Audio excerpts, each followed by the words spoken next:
Hey everyone, this is Paramjeet Singh and welcome to anchor world.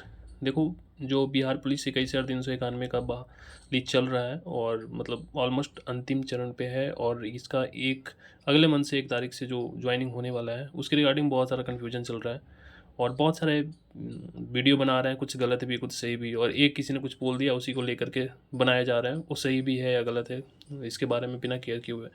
तो ए to Z मैं जानकारी इसमें शेयर करने वाला हूँ 5 से 6 मिनट में। इसके बाद मेरे को पता है कि आप और भी वीडियो देखोगे, इसके बाद रुकने वाले तो हो नहीं, बट मैं आपको ये शेयर करना चाहता हूँ कि देखो, मैं अपना एक्सपीरियंस से और बहुत सारे लोगों से यहाँ वहाँ के, मतलब कि जैसे पटना के, जो पटना में भी ज्वाइन किए हुए हैं या फिर अरवल हैं या फिर कटिहार हैं या फिर गया में ज्वाइन किए हुए हैं, बहुत सारे ऐसे हैं जो अलग अलग डिस्ट्रिक्ट में ज्वाइन है। उन सब से मैं पूछ करके एक ओवरव्यू समरी मैं इस वीडियो में आपको बताऊंगा। तो इसके बाद आपको कुछ देखने की नीड नहीं है। उसके बाद भी अगर कुछ और भी डाउट है तो आप कमेंट करके पूछ सकते हो, कमेंट में मैं बिल्कुल बताऊँगा। सबसे पहले बात कर लेते हैं ना कि ज्वाइन कब करें। जैसे कि ज्वाइन को लेकर के बहुत सारा कन्फ्यूजन चल रहा है ये कि 1 तारीख को ही ज्वाइन कर लो, तुम्हारा सैलरी पहले स्टार्ट हो जाएगा, तुम सीनियर हो जाओगे। तो भाई साहब, ऐसा कुछ नहीं है। और अभी तक का अगर बहुत सारे वीडियो आप देख चुके होगे तो सब यही बोलेंगे, एक को ज्वाइन कर लो, एक को ज्वाइन कर लो। हाँ, एक को ज्वाइन करने से आपको फ़ायदा ये होगा कि आप घर पे ऐसे ही बैठे हुए हो, मन नहीं लग रहा है कब ज्वाइन करें, तो जा करके ज्वाइन कर सकते हो। एक को ज्वाइन करने से फ़ायदा ये होगा कि अगर आप पहले ज्वाइन कर लेते हो, खुदा न खास्ते बीच में अगर बाद में आप अगर ज्वाइन करते हो और तो खुदा न खास्ते अगर कुछ कांड वांड हो जाए आपके साथ तो फिर आपके साथ प्रॉब्लम हो सकता है, इसलिए पहले ही जाकर ज्वाइन कर लो। बाकी ऐसा कुछ नहीं कि आप एक को ज्वाइन करोगे तो आप सीनियर हो जाओगे, आपका पेमेंट पहले से स्टार्ट होगा, ऐसा कुछ नहीं होगा। सबसे पहले आप जाओगे ना तो आपका डॉक्यूमेंट्स लिया जाएगा, वो भी तुरंत जाओगे और लो भैया डॉक्यूमेंट्स चेक कर लो, ऐसा कुछ नहीं होने वाला है। आप जाओगे, आपको टाइम दिया जाएगा, डॉक्यूमेंट चेक करवाओगे आपका। हाँ, पहले ज्वाइन करोगे तो डॉक्यूमेंट्स आपका पहले हो जाएगा, मेडिकल पहले हो जाएगा, बट डीओ जो होता है ना मेडिकल के बाद, वो लास्ट में ही होगा। तो पहले मैं पूरा प्रोसेस बता देता हूँ। सबसे पहले आप जाओगे तो डॉक्यूमेंट्स आपसे लिया जाएगा, चेक किया जाएगा, और डॉक्यूमेंट्स में कुछ ज़्यादा बनवाना है नहीं, वो मैं आगे बताऊँगा आपको। उसके बाद डॉक्यूमेंट्स हो जाएगा तो फिर आपको मेडिकल के लिए बुलाया जाएगा। मेडिकल ये नहीं कि 5-6 बंदे, मतलब कि जैसे कि आप ज्वाइन, मान लो कि आप पटना में ज्वाइन करने वाले हो, तो वहाँ जितना भी मतलब 8-900 जो भी पोस्ट है ना, उसके अकॉर्डिंग वहाँ पे किया जाएगा। जब कुछ बंदे वहाँ पे आ जाएंगे उसके बाद ही आपका सबका मेडिकल होगा। ये नहीं कि आपका पहले ही मेडिकल हो जाएगा सिंगल सिंगल, ऐसा नहीं होगा। आपको डेट दिया जाएगा, उस डेट पे कॉल किया जाएगा, तभी आपका होगा। फिर बात कर लेते हैं कि ये हो गया मेडिकल। और लास्ट में पेमेंट स्टार्ट होता है कब, जब आपका एसपी से डीओ जब बनता है तब, तो सबका एक ही साथ बनाया जाता है। ये ध्यान में रखते हुए कि कोई पीछे ना हो जाए, कोई आगे ना हो जाए, और मतलब एक ही दिन मेडिकल के बाद बनाया जाता है। तो मतलब मान लो कि आपके अगले मंथ में ही वो बनने वाली है।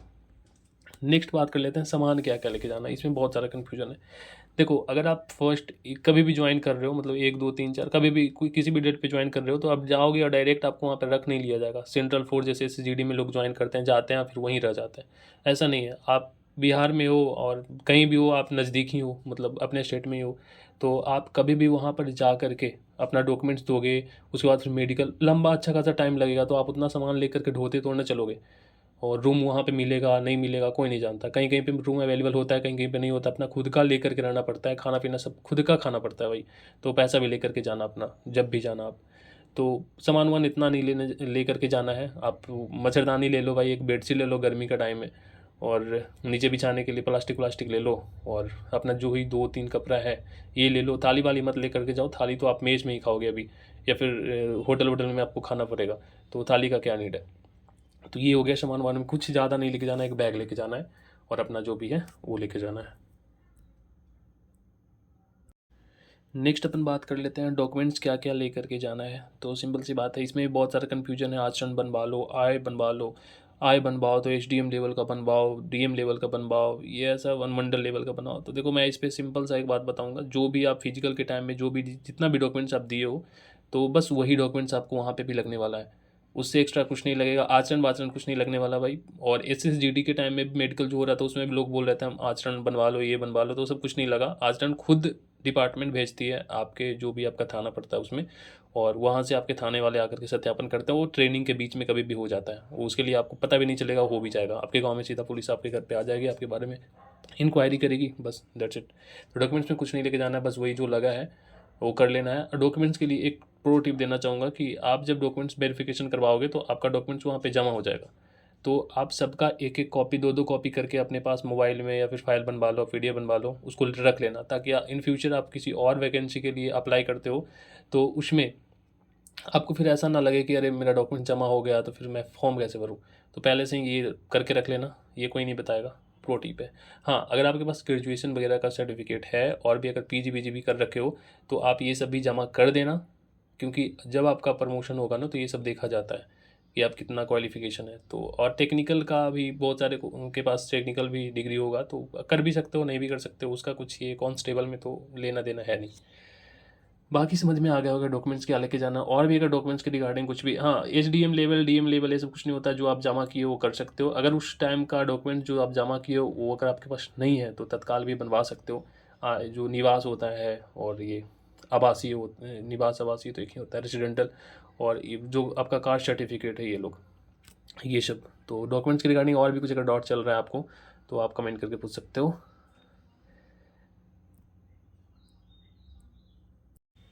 नेक्स्ट बात कर लेते हैं बैंक अकाउंट के रिगार्डिंग, कि कौन सा, मतलब कौन से बैंक में अकाउंट खुलाना है। ये तो सबको पता ही चल ही गया होगा कि एसबीआई का नहीं खुलवाना है, क्योंकि एसबीआई जो को सेंट्रल में, अगर किसी भी जॉब करोगे सेंट्रल का तो आपको एसबीआई का बैंक अकाउंट वहाँ पे मांगा जाता है। बट बिहार पुलिस में भी पहले मांगा जाता था, बिहार में भी, बट अभी कुछ दिनों से, मतलब कुछ सालों से, 2021-20 से ये भी एसबीआई के साथ हट करके बैंक ऑफ बड़ौदा का खुल रहा है। तो ये तो आपको पता होगा। बट बहुत सारे लोग एक ही तरह के वीडियो बनाए जा रहे हैं कि बैंक अकाउंट आपको नहीं खुलवाना है, नहीं खुलवाना है, वहीं खोल देगा, वहीं स्टाफ आ जाएगा। एक बात समझो आप, अगर आपका घर कहीं और है, जैसे कि आप मान लो कि आप गया से हो और आपका ज्वाइनिंग है कटिहार में, पूर्णिया में, या बहुत दूर, मतलब अब बिहार, इसका मतलब बिहार ही में होम स्टेट है, इसका मतलब ये नहीं कि आपका एकदम घर के नज़दीक है। बिहार से ये कोना से वो कोना जाने में 8-10 घंटा लगता है। अब मान लो कि वहाँ पे अगर आप बैंक अकाउंट खुलवाते हो, वहाँ पे अगर कुछ भी आपको प्रॉब्लम होगा, और वहाँ पे जैसे जाओगे आप तो हमेशा के लिए वहीं पे नहीं रहोगे, घर पे भी या फिर चेंज भी होगा आपको, आपका चेंज भी होते रहता है। तो आप एक बात बताओ कि अगर कुछ भी काम लगेगा तो आपको, अगर पूर्णिया में आप बैंक अकाउंट खुलवाए हो, वहाँ पे ज्वाइन किए हो, तो वहीं बार बार जाना होगा। फिर उसका लंबा प्रोसेस होगा कि आप ट्रांसफ़र करवा के अपने होम ब्रांच में या फिर अपने घर के नज़दीक वाले ब्रांच में खुलवाओ। तो इससे अच्छा है कि पहले ही बैंक अकाउंट खुलवा लो। और अभी 10, मतलब कि 10-14 दिन बच रहा है शायद से, 1 तारीख से मैं जोड़ रहा हूँ। तो अगर 10 दिन में सारा कुछ आ जाएगा, एटीएम, हाँ, एटीएम हो गया, पासबुक हो गया, और ये चेक बुक हो गया, ये सब आपको करवा लेना है। तो पहले ही करवा लो अपने home branch bank of Baroda के, जो भी आपके नज़दीक में पड़ता है वहाँ पे कर लो, ताकि इन फ्यूचर कभी भी आपको नीड हो तो आपको वहाँ ना जा करके अपने होम ब्रांच में जाना। घर के नज़दीक होगा भाई तो बहुत आसानी होगा। तो ये कोई नहीं बता रहा सीधा बोल रहा है कि बैंक अकाउंट नहीं खुलवाओ, नहीं खुलवाओ। मैं तो बोलूँगा खुलवा लो। इन फ्यूचर बहुत ज़्यादा, बहुत अच्छा होने वाला आपके साथ, एंड आपको ये हेल्प मिलेगी आगे चल करके। शायद से अभी नहीं समझ में आए, बट इसके रिगार्डिंग भी कुछ अगर और भी डाउट है तो आप कर सकते हो। जैसे कि आपका नेम मिसमैच हो रहा है, आधार कार्ड में कुछ और है, ये कुछ और है, तो आप इसके लिए भी कमेंट कर सकते हो। नेक्स्ट बात कर लेते हैं मेडिकल कैसे होगा। तो देखो, मेडिकल बहुत सिंपल होता है, बट जो 8400 वाला पोस्ट था उसमें मेडिकल में बहुत सारे लोग अनफिट भी हुए थे कहीं कहीं पे। तो वो क्यों हुए हुए थे ये तो आपको ही पता होगा, नहीं तो थोड़ा मैं बता देता हूँ। देखो, मेडिकल इसमें कुछ नहीं होता है। जहाँ पे आप ज्वाइन करोगे, जैसे कि आप डॉक्यूमेंट्स वेरिफिकेशन करवाओगे, उसके बाद आपको दिन दिया जाएगा। तो आपके साथ जो एक हेड होते हैं ना थाना के, जैसे कि वहाँ पे भी अध्यक्ष होते हैं, और ऐसे करके बहुत सारे चुनाव होता है, तो वहाँ पे के जो लोग होते हैं वही लोग के अंडर में आप जाओगे और वही लोग आपका मेडिकल करवाएंगे। तो कुछ मिठाई विठाई खाने के लिए पैसा भी मांगते हैं भाई। तो अगर वहाँ पे कुछ ऐसा वैसा कि सोचोगे कि नहीं मैं फिट हूँ, तो उसमें अनफिट किया जाता है और आपको परेशान किया जाएगा। अनफिट क्या किया जाएगा बाकी आप समझ चुके होगे, मैं खुल के नहीं बात कर सकता। तो बाकी मेडिकल में कोई नहीं अनफिट होता है। बहुत सारे ऐसे लोग हैं जो तोतला भी पास हो जाते हैं और बहुत सारे प्रॉब्लम के साथ भी वो मेडिकल फिट हो जाता है। बाकी आप समझदार हो। नेक्स्ट बात कर लेते हैं। कुछ है ही नहीं नेक्स्ट बात करने के लिए। Thank you so much. And देखो, और भी कुछ अगर डाउट है, आप कहाँ ज्वाइन कर रहे हो उसके रिगार्डिंग, या फिर कुछ भी आपके मन में ऐसा कुछ चल रहा होगा, जितना मेरे को समझ में आया कि ये ज़रूरी है मेरे को बताना चाहिए, तो मैं आपको बता चुका हूँ। बट फिर भी अगर कुछ भी और भी डाउट है आपके माइंड में तो आप बिल्कुल कमेंट कर सकते हो। अगर होगा तो कमेंट, अगर मैं कमेंट में आंसर कर पाऊँगा तो कमेंट कर दूंगा, नहीं तो फिर अगर उसके रिगार्डिंग वीडियो बनाया जाएगा। और भी कुछ डाउट हो, जैसे कि डिस्ट्रिक्ट पुलिस अच्छा है, बीएमपी अच्छा है। देखो, डिस्ट्रिक्ट पुलिस जिसे मिला है ना वो सोच रहा है कि बीएमपी मिल जाता है वो ज़्यादा बेटर है, और जिसको बीएमपी मिला है ना वो सोच रहा है कि डिस्ट्रिक्ट पुलिस मिल जाता है वो ज़्यादा बेटर है। तो बहुत सारे ऐसे कन्फ्यूजन है भाई कि पढ़ाई किस में कर सकते हैं, और फिर ड्यूटी किस में ज़्यादा होगा, कहाँ पे ड्यूटी लगेगा। इसके रिगार्डिंग अगर कुछ चाहिए तो मैं प्रॉपर उसके बारे में भी वीडियो बना सकता हूँ एंड बना दूंगा। उसके बारे में मेरे पास एक्सपीरियंस है, बट आप कमेंट करना। हाँ, एक बात और कमेंट करना आप कि आप कौन से पोस्ट आपको मिला है और किस डिस्ट्रिक्ट में आप ज्वाइन कर रहे हो, ताकि और भी लोगों को समझ में आए और आप एक दूसरे से कांटेक्ट कर लो और आसानी से साथ में मिल करके जा सकते हो। सहूलियत होगी आपको जाने में। तो वीडियो देखने के लिए धन्यवाद। Bye bye, take care. और आलतू फालतू चीज़ों में ना बसो और बच के रहो भाई। 14 दिन और बचा हुआ है। खुदा न खास्ते अगर कुछ हो गया 14 दिन में तो फिर लंबा झेल सकते हो आप। और भी कुछ डाउट है तो कमेंट कर सकते हो। Bye bye, take care. Thank you so much for watching.